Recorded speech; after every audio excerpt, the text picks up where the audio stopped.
قل إن صلاتي ونسكي ومحياي ومماتي لله رب العالمين আমার নামাজ, আমার কুরবানি, আমার জীবন, আমার মরণ, আমার বেঁচে থাকা, আমার মরে যাওয়া সবকিছু কার জন্য? আওয়াজ করে বলেন, কার জন্য? একমাত্র আল্লাহ তাআলার জন্য। আমি কুরবানি করব আল্লাহর জন্য করব, নামাজ পড়ব আল্লাহর জন্য করব, দান সদকা করব একমাত্র আল্লাহর জন্য করব, যা কিছু করব একমাত্র আল্লাহর জন্য করব। কি কথা বলেন ঠিক না?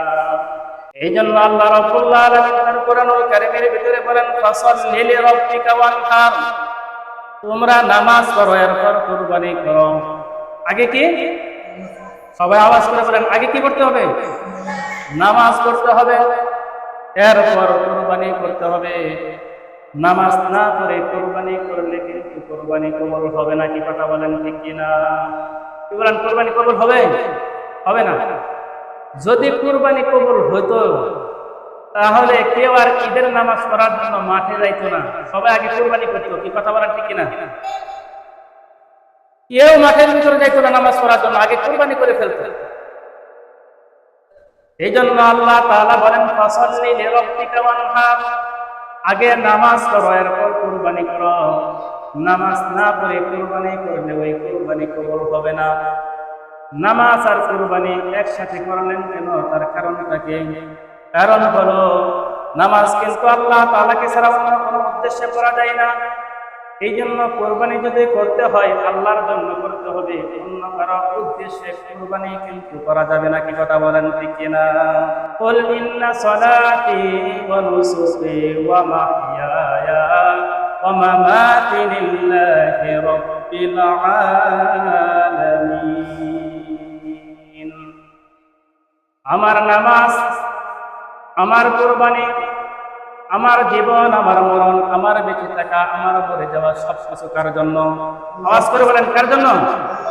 একমাত্র আল্লাহ তাআলার জন্য। আমি কুরবানি করব আল্লাহর জন্য করব, নামাজ পড়ব আল্লাহর জন্য করব, দান সদকা করব একমাত্র আল্লাহর জন্য করব, যা কিছু করব একমাত্র আল্লাহর জন্য করব। কি কথা বলেন ঠিক কিনা? আল্লাহ তাআলা তার কোরআনুল কারীমের সূরা ফাতিহা 37 নম্বর আয়াতের ভিতরে আছে, লা ইয়ানালাল্লাহা লুহুমুহা ওয়ালা দিমাউহা ওয়ালাকিন ইয়ানালুহুত তাকওয়া মিনকুম। কুরবানির পশুর রক্ত, মাংস, রক্ত, গোশত কোনো কিছু আল্লাহর কাছে পৌঁছে না, পৌঁছে একমাত্র বান্দার তাকওয়া। বলেন সুবহানাল্লাহ। আল্লাহ তাআলার কাছে পৌঁছে কোন জিনিস?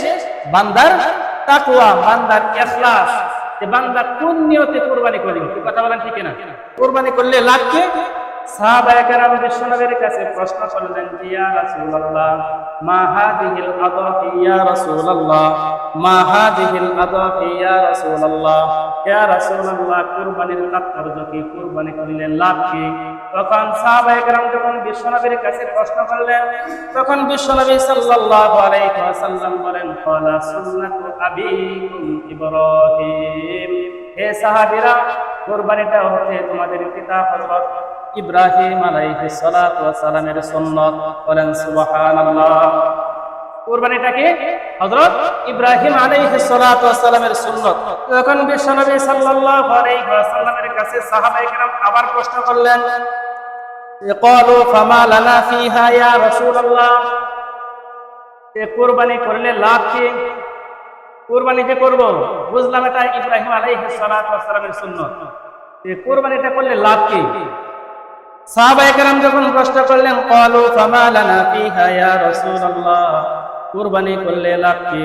তখন বিশ্বনবী সাল্লাল্লাহু আলাইহি ওয়াসাল্লাম আবার বললেন, ক্বালা বিকুল্লি শা'রাতিন হাসানা, এই কুরবানির পশুর শরীরের ভিতরে যত পশম থাকবে এক একটা পশমের বিনিময়ে এক একটা করে নেকি কুরবানি করনেওয়ালা ব্যক্তির আমলনামায় দান করা হবে। বলেন সুবহানাল্লাহ। একটা কুরবানির পশুর শরীরের ভিতরে কত লক্ষ লক্ষ কি থাকে? পশম থাকে। কি বলেন, থাকে কিনা? তাহলে কুরবানি করলে যত পশম থাকবে এক একটা পশমের বিনিময় এক একটা করে নেকি আল্লাহ তাআলা বান্দার আমলনামায় দান করবে। বলেন সুবহানাল্লাহ। তখন বিশ্বনবী সাল্লাল্লাহু আলাইহি ওয়াসাল্লামের কাছে সাহাবায়ে কেরাম আবার আরজ করলেন, ফাসুকু ইয়া রাসূলুল্লাহ, বেড়া বকরি দুম্বার বেলা কি?